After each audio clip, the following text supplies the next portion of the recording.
આબુ નક્કી લેકનો નજારો.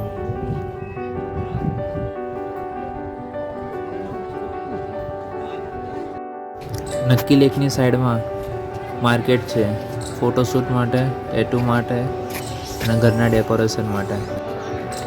નક્કી લેકની વચ્ચે હોટલ છે, એના માટેની આ જગ્યા છે. આજુબાજુ લેકનો નજારો જોવા મળે. લેકની ચારે બાજુ બતકોનું ટોળું જોવા મળે.